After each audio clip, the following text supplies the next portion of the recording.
చెమట జల్లు చిలకరిస్తే నేల పులకరించురో, వానుస్తే భూతల్లి సీమంతమాడురో, తంగేళ్ళు గన్నేళ్ళు పసుపు కుంకుమిచ్చురో.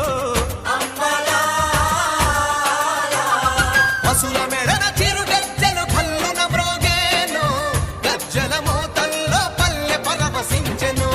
భూమికి పచ్చాన్ని భూమికి పచ్చాన్ని భూమికి పచ్చాన్ని రంగేసినట్టు పంట సేలు పెరగాలి ఓయమ్మల